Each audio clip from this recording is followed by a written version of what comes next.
History of Castlebar podcast is sponsored by mayobooks.ie. Hello and welcome to the History of Castlebar podcast. I'm John Healy. And I'm Noel Campbell. Each week we'll be discussing a selected chapter from our book, The History of Castlebar, which is available online from mayobooks.ie or in-store in the Castle Bookshop. Noel, this week's chapter you'll be discussing business. Yeah, this week it's quite a broad topic, obviously business in Castlebar over several hundred years, but today I'd just like to be looking at, maybe we could discuss where the commercial centres were in Castlebar throughout the years, the types of trade and the way trade was carried out, I suppose, as well. And a little interest of mine as well is the kind of growth in employee power, you know, and the kind of the emergence of unions and organised workers. Very good. All right. Yeah. Well, I suppose the main shopping area of the town has moved, as we know, in recent years, but where was it traditionally? What was the traditional commercial centre would you have regarded as being? I mean, it's hard to believe, isn't it, in the early 90s, if you had thought that the way the town has rebalanced itself down to the area that was Hopkins Field area, really it's a second town. But of course that created a shift, really, I think, in the commercial centre of Castlebar, and now you have those major, you know, retail stores, etc. down there. But going back to maybe the beginning of the 1800s and before that, the traditional trading centre of the town would have been on Market Street and Bridge Street, which of course combined became known as Main Street. Mm-hmm. You know, in the early 1800s, the town is busy enough, over 5,000 people, and that's 5,000 people in the town. You know, we talk about the population of Castlebar now, but they're all in the outskirts and the estates that, you know, branch off the streets. But we're talking about a population that were really, I wouldn't say crammed into the streets of Castlebar, but that's where they lived. There was no estates, of course, and there's no, you know, we suburbs of Snugborough and Brafey and those. So you had quite a imagine a busy main street. Mm-hmm. We'll call it Main Street because as it became later known and people had noted that. The amount of businesses. Of course, you're talking about a time when people who had businesses were also living above the shops. So you had quite a, you know, there was no commute. There's no 4-hour commute to work. You got up and you went downstairs and you opened the shop quite early in the morning. But there's, from researching for the book, you know, I came up with scores of traders and businesses running up and down Market Street, and it really was the busy street. Just an example of some of them was, you know, there's apothecaries, of course, who were kind of early chemists at the time, bakers, linen merchants, boot and shoemakers, attorneys, auctioneers, cabinet makers, confectioners. All of the town's grocers were on the market street, and the tobacconists, publicans, innkeepers, ironmongers, leather sailors, drapers, and it goes on and on. I could sit listing them forever. Huge selection. A huge selection. And then, and on top of those kind of, we'll call them sale shops that were actually selling a commodity, you also had blacksmiths and trades, carpenters as well. Right. So you have, you know, I mentioned it in the book. It's hard to imagine really kind of what that street would have looked like back in, say, the early 1800s, where you had everyone, and there's great photos in the book as well of how it looked later on in that century, where all of the product was nearly brought out onto the street as an advertisement. So there was furniture out in the street, there was linen draped down windows, and how this was carried out in our climate, mild climate, when showers of rain were coming in, everything must have been shipped back in again. But just to think of the noises and the smells, and I mean smells as well, because this is before, of course, cars, where you have animals dragging your cart, and animals do what animals do. So the street is going to be filled with dung, and that created its own problems that the local authorities had to fight with over the years. Of course, at the top of Market Street as well, as you go onto Ellison Street, there was a marketplace. So you could go in and out of your confectioners. There was a distillery, of course, as well, and a brewery as well down Market Street as well. So massive smells. If anyone been near a brewery or even walked by a pub, you know, the smells of all of that combined must have been something else, and the noise of the hooves and the people chattering and whatnot. But the marketplace at the top of Ellison Street would have provided a kind of a more controlled area for sale for local produce. Mm-hmm. So you're talking about local produce being sold by local people, all within the vicinity of where it was produced. And anyone who didn't have, say, a shop front and a business and a premises could, at a fee, of course, go to the marketplace and sell their goods there. And there was a marketplace not far then from that marketplace down into Shambles Square, which is Market Square, of course, today. Right. So if you can imagine where all these new pods are now, these circular pods that you can sit into, you would have had that square filled with stalls. And it kind of lives on today as well. You see there's fishmongers down there, and people are still selling veg as well. But at the time when it was ran as a business, it was the Shambles Company would have ran that, and the Shambles Company would have charged everyone who came into it. You had to buy yourself you had to rent a stall for the day, and there was a fee for an uncovered stall and there was a fee for a covered stall. Everything that was sold and bought had a price in it. The Shambles Company had to get their cut on it. So there was a toll taken, and there was a large board, a toll board. And these are, you'd still see them around. You see them in pubs and stuff. They're kind of a novelty thing now, but every kind of produce is on it, and a price on everything. So whether you were selling potatoes or butter, whatever you sold, there was a cut taken from it. And over the years, that the rights to tolls and customs went from the Lukens to different bodies. It ended up with the local authority in the end, and they had the right either to rent it on as well. And was there a time when they let the tolls and customs, you could apply to become a tolls and customs collector, and there was even jobs tender for it, I presume. Whoever held the right to extract tolls and customs could lease it out. So so Lucan was able to. Lucan did. I mean, when Lucan, the third Earl, really lost interest in the town altogether. It was he had bigger fish to fry in England, and he was old, but he would have leased it out, and individuals had it for a time, and then the local authority ended up taking it.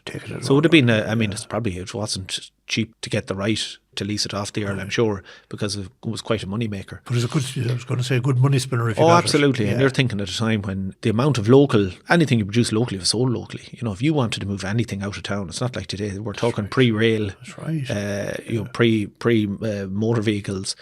You weren't just to get out of town to go on somewhere else, another town to sell your product was just pure costly. It didn't make a lot of sense. It didn't make sense. It wasn't viable really. Yeah. There was were there shops they'd be mostly stalls, were there? Small shops, let's say.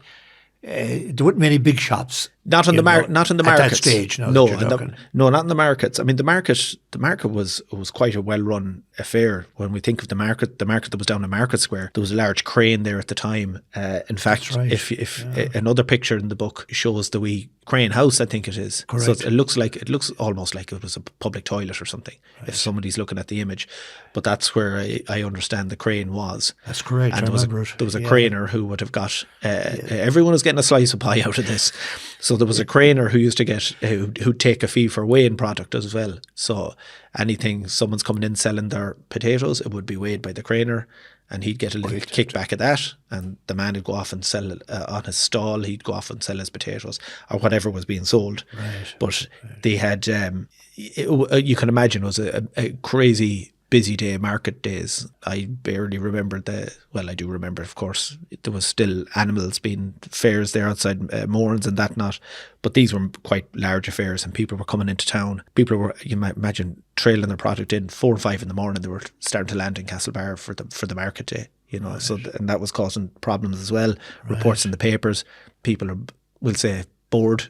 Knock on the back of a bar, and people were getting in, and then there was causing their own problems. So it was, you know, there was a linen trade as well at the time, but by the 1840s in Castlebar, and Castlebar did really well out of that. There was a lot of production. The Lucan family had tried to support kind of cottage industry in linen production, and I think they provided spinning wheels and whatnot to families to try and get them involved, and it made sense for them. It kept the market going. It was quite a big market. There was 2, I think, in Castlebar at the time, but not in Castlebar, sorry, in Mayo, but Castlebar's was quite a large one. I think it catered for the north of the county, including Westport, I think, and then the second one was in Ballinrobe, but a massive thing. But by the 1840s, the linen trade had waned and it had gone, and then by the 1850s, actually, the Shambles as a kind of a real busy market had kind of disappeared as well. From what I could see. Right, so yes, there wasn't much, No, there's mentioned a good lot about trade associations and various. Castlebar seemed to have been very well served with trade associations. What were they all doing, or what? Yeah, what were the major ones? They took a while. They took a while to start, to be honest. I mean, you know, you think with the amount of trade going on that you see at the time as well. you weren't working for some big multinational and some faceless boss somewhere. You were possibly working for your father.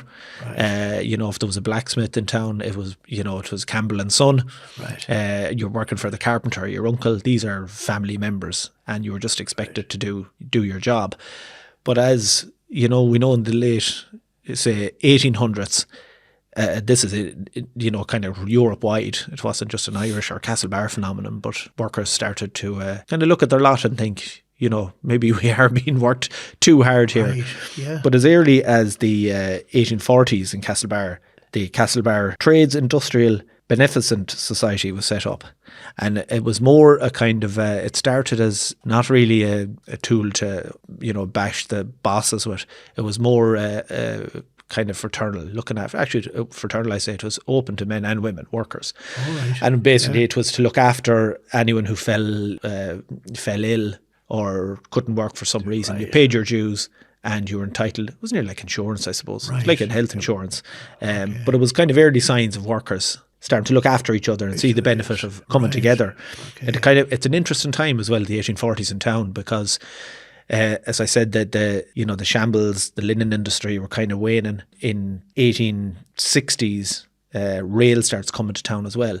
So Things begin to move out of Castlebar, and all of a sudden there's a bigger world. And Right. actually something I found that was quite interesting, and I've always thought of this myself, was before the Castlebar railway station opened in Castlebar, 1862 it opened in Castlebar, surely there was people who wanted to get their product to Dublin quicker or wanted to get it elsewhere. Sure. And were only, 15 kilometres, say, from the quay down in Westport. But it actually was used, I wouldn't say quite a bit, but there's plenty of references to, the papers are peppered with adverts from ship operators saying, laying out the facts of how quickly you can get your product to Dublin and safely, because anything overland, you can imagine in the mid 1800s, was just impossible. You would just, your results is to say goodbye to the product nearly.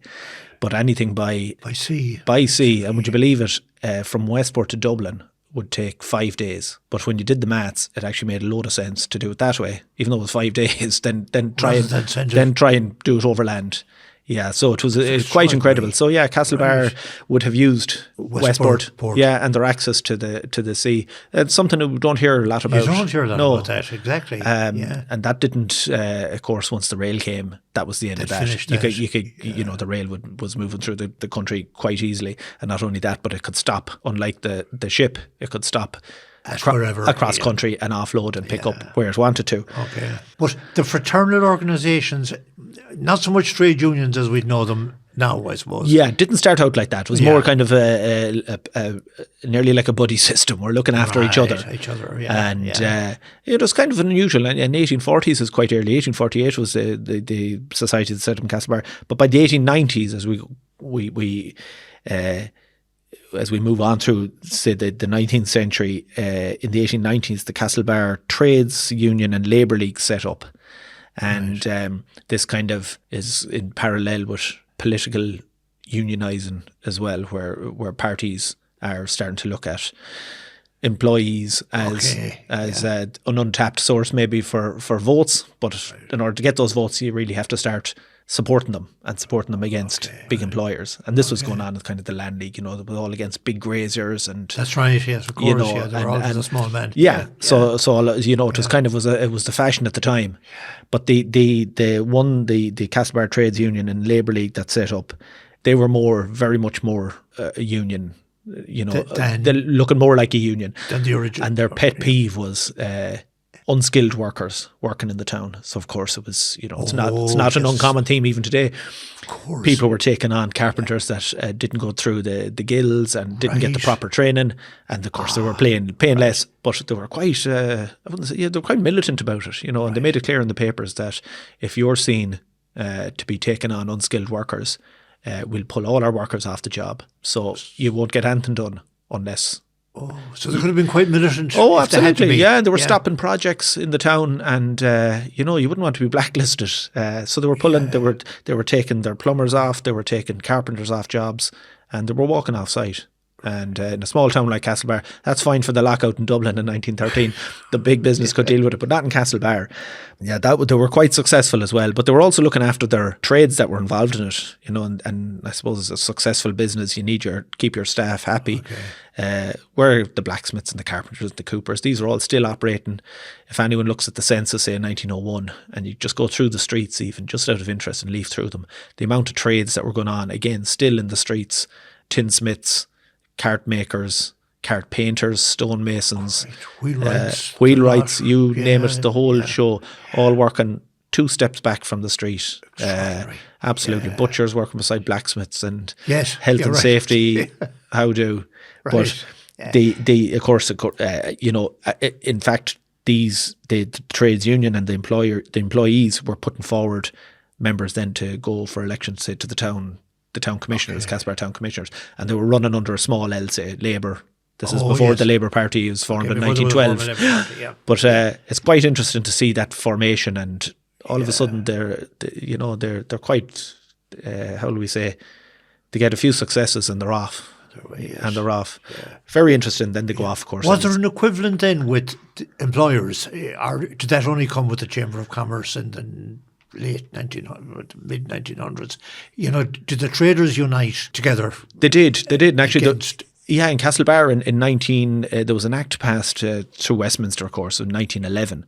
It was called. It was legislation to give, I think, employees a half day off. So every employee had a half day off, and of course the business people at the town were livid about this, and they had campaigned for this act not to be enacted in Castlebar. But they had said, look, we don't mind in principle. The law included other things, like you couldn't open up after 9. Oh, I see. And that early union as well had said to all employees, you don't start. It was quite interesting. Nobody can start before 6. Any members, and you can't work after 6. And no man or woman will work any faster than the man or woman beside them. So if somebody, absolutely. So if somebody was trying to impress the boss and it was showing somebody else up, that wasn't going to happen. You won't be in the union long. But that's extraordinary. Absolutely, and the 1911 Act, of course, the employees in all the shops and businesses up in Castlebar wanted their half day, and the shopkeepers got together and campaigned that it wouldn't be enacted in the town. Of course, they were on a road to nowhere, which was an act of Parliament. So the police had to get involved, and there was court cases over it.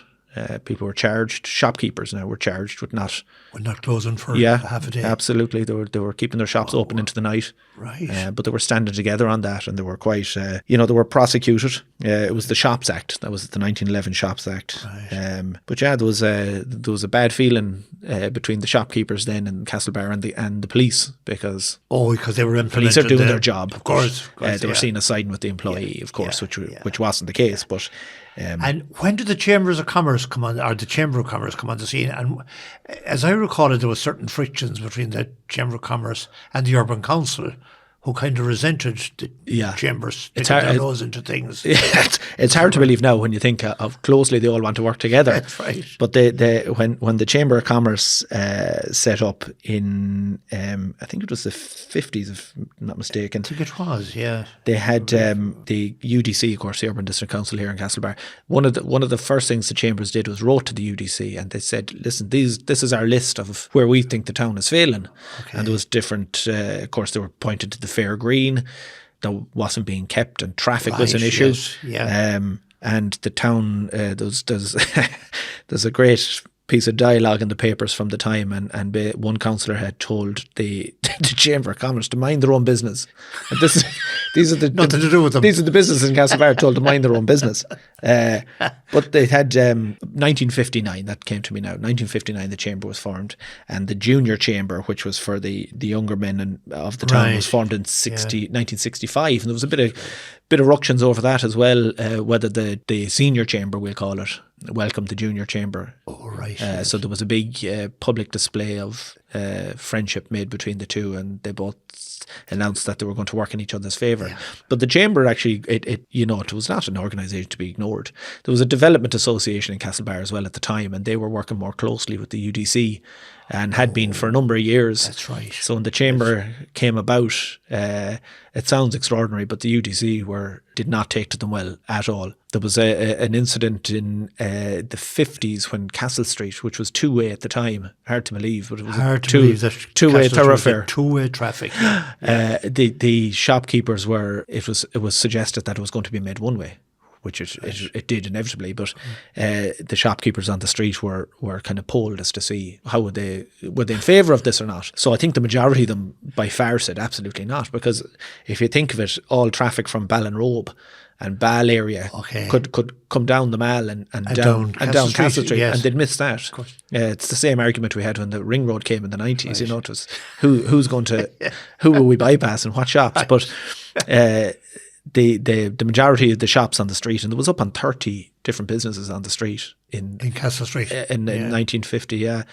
And the majority of them said, absolutely not, we don't want this at all, it's going to affect our business. Right. And I think only maybe 2, 3 or 4 were in favour of it. Right. Probably residents. They wanted a quieter life. It was I know from talking to one resident who was born down there, it was quite a busy place, you can imagine. But that went ahead, and that was... the Urban Council. Everyone was brought into it. Yeah, everyone was brought into it. UDC, the Development Association. But the traffic then was a major issue for business, of course. You can imagine as the years went on, and that it was a big issue for the Chamber. That's right. Yes, parking and one-way traffic. Parking and one-way traffic, and there were constant thorn on the UDC side. There were traffic reports being ignored. And the Chamber were always on it, always there to remind the UDC of what they weren't doing for the town. Extraordinary. There's a great story there. There are several stories there, Noel. Thanks very much for that. And it is a very interesting recap on the business of Castlebar. Thank you. Before we go to the ad break, we'll take a look at an ad from the past. This has been taken from an ad from the Connacht Telegraph. Noel, have you something to tell us about an ad? I have a nice ad here from 1955. Since we're dealing with businesses in the town, I think some of them were quite descriptive. I'm wondering, were people paying by the word back in this day, because you wouldn't see such a descriptive passage on a person's work. This is from J.J. O'Connor's, who had a business on Spencer Street, which would have been across from McDermott's Furniture, where McDermott's Furniture is now. Special household offers: China and Delft, 18 and 21 set, teapots, cake stands, special offer in decorated and white old cups, saucers, tea, dinner plates, linoleum, rugs and mats at all prices.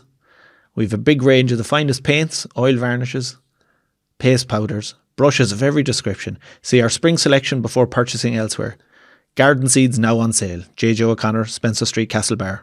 Very much an all-round man, and I think, if I remember rightly, he was also involved in fishing, JJ himself, and he had a lot of fishing tackle in that. That's not mentioned in the ad, but... I don't think you could squeeze much more into that. Well, any listeners who would like to submit a comment or ask a question, you can do so by contacting us at historyofcastlebar@gmail.com. And we had a question this week from Robert in Charlestown, who asked about some photographs he had seen of car racing around the streets of the town. Noel, do you remember the car racing, or do you have much? Well, I don't think Robert's asking about boy racing, but no, there was. I know from my professional role coming across black and white images of karting, would it be? Around Ellison Street, around what was correct, yeah. McCormick's, say JP around McCormick's. A circuit around by... With hay bales. We're talking adults, I think it was. Yes, very much so. This was big stuff. You'd have more in it than I would, I'd say. It was the Connacht Karting Club had been set up in Castlebar in around 1963 or 64. Karting was a very big, popular motor racing thing. Low high-powered vehicles. It was very popular in the north of Ireland, and a lot of racers from there came down to compete in Castlebar. There were 2 clubs in Connacht, one in Galway, one in Castlebar. It was called the Connacht Karting Club here. But that particular one that you're talking about, it only happened once. It was a round the streets race.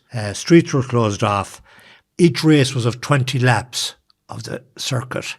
And where would the circuit go down? The circuit it started at the courthouse, round the Mall, down Edison Street, down Castle Street, up by the Imperial, and round to the courthouse again. And it was dramatic stuff. I mean, it was Brands Hatch come to And we're talking, like as you said, they were high powered, and we're not talking children, we're talking adults. Oh, very much so. We're yeah. Speedy, expensive machines now, and so it was a serious serious competition. business. Yeah, guys would come from Dublin. I remember Dickie Rock, the singer, took part in one of them. He had a go-kart, and he raced around. I don't know did he win or not, but he certainly raced around the streets on that occasion. It was big. There was women's races and men's races. And we're talking. Was it a weekend of it or one day? One event? Sunday afternoon. Yeah. The streets were closed. It led to some controversy because there was a story that somebody had been trying to get to the county hospital with a patient while the races were on and couldn't get through. And I think the county manager was very reluctant to give the closure order from that on. So it happened just a one day. But the Connacht Karting Club then decided they'd open a dedicated track out at Breaffy. Okay. So they bought 3 acres out there in a place called Drumcorabon, just a little bit beyond Breaffy on the left-hand side. And that ran for about 10 years, I suppose, or so. It wasn't as successful as they thought because it was too far out from town. People wouldn't go out to see the race. And would you become a member and go out karting? You'd become a member, yeah, but you would go out and pay to watch the race at the gate. But people wouldn't do that anymore. It was just, So the last I remember was in 1972. John Garvin had an ad in the paper, field for sale at Breaffy, 3 acres, property of Connacht Karting Club. And that was the end of that? That was the end of it, yeah. It never survived after that. The picture I saw, the photograph I saw of that day we were talking about, very little protection for the public. That's a sharp corner going from Ellison Street down to Castle Street. Yeah. Are we looking at, was there injuries? Actually, no, there were no injuries. I was on duty myself with a big white coat that had been handed to me as a steward. So I was keeping an eye on the public, not letting them out on the... But it was dangerous. It was highly dangerous. And the cars were going they were going at a very high speed. But yeah, it was a once-off, I think, that for Castlebar. Well, thanks very much for joining us on this podcast of the history of Castlebar. We'll have another podcast next week. Just a reminder that the book can be bought online at mayobooks.ie or in-store in the Castle Bookshop. And it's called The History of Castlebar by Noel Campbell and John Healy. And again, thank you for listening. Thank you. The History of Castlebar podcast is sponsored by mayobooks.ie. The series is produced by me, Brendan Gilmartin. If you enjoyed the show, please tell a friend and leave a review.